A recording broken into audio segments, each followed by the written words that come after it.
शहर के कोने में स्थित पुरानी लाइब्रेरी में, जहाँ किताबों की खुशबू और खामोशी का मेल था, वहीं रिया अक्सर अपनी शामें बिताती थी। किताबें पढ़ने की उसे बचपन से ही आदत थी। एक दिन जब वह लाइब्रेरी में बैठी थी, उसने देखा कि एक अजनबी लड़का एक कोने में बैठा उसी किताब को पढ़ रहा था जिसे रिया ने पढ़ने के लिए उठाया था।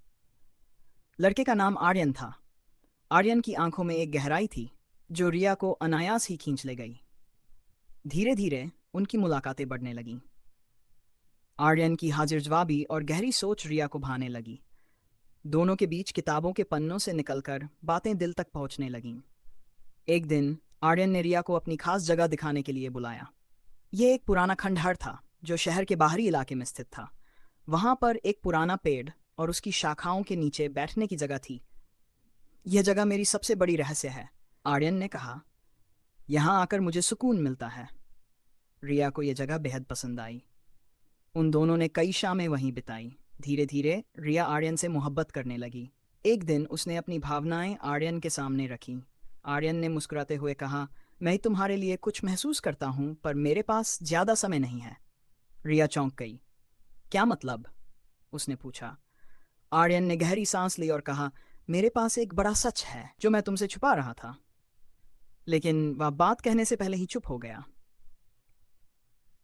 रिया ने बहुत पूछा, लेकिन आर्यन ने कुछ नहीं बताया। अगले कुछ दिनों तक आर्यन लाइब्रेरी में नहीं आया। रिया बेचैन हो गई। उसने आर्यन के बारे में जानने की कोशिश की, लेकिन उसे कुछ पता नहीं चला। एक दिन रिया को आर्यन का एक खत मिला जिसमें लिखा था, रिया, तुम मेरी जिंदगी की सबसे खूबसूरत याद हो, लेकिन मेरे साथ एक साया जुड़ा है जो मुझे तुम्हारे साथ खुश रहने से रोक रहा है। मैं जिस खंडहर में तुम्हें ले गया था वह मेरे अतीत का हिस्सा है। उस जगह पर मेरे माता पिता की हत्या हुई थी और मैं उस दिन से अपराधियों को ढूंढ रहा हूँ। लेकिन अब मुझे लगता है मेरी जिंदगी ज्यादा लंबी नहीं है। अगर मैं नहीं लौटूं तो मुझे माफ कर देना। रिया का दिल टूट गया। उसने आर्यन को हर जगह खोजा, लेकिन वह कहीं नहीं मिला।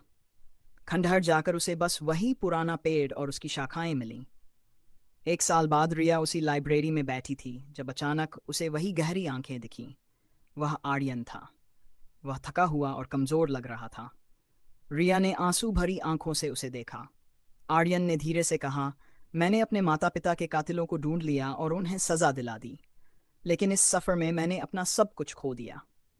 रिया ने उसे गले लगाते हुए कहा, तुमने मुझे नहीं खोया। अब हम इस अधूरी मोहब्बत को पूरा करेंगे। लेकिन यह खुशी ज्यादा देर टिक नहीं पाई। कुछ ही दिनों बाद आर्यन की तबीयत बिगड़ गई। डॉक्टर ने बताया कि उसके अंदरूनी चोटें गंभीर थीं। आर्यन ने अपनी आखिरी सांसें रिया के हाथों में लीं। उसकी आखिरी शब्द थे, तुम्हारी मोहब्बत ही मेरी जिंदगी की सबसे बड़ी जीत है।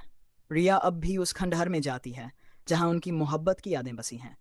वह जानती है कि उनकी कहानी अधूरी रह गई, लेकिन उनकी मोहब्बत अमर है।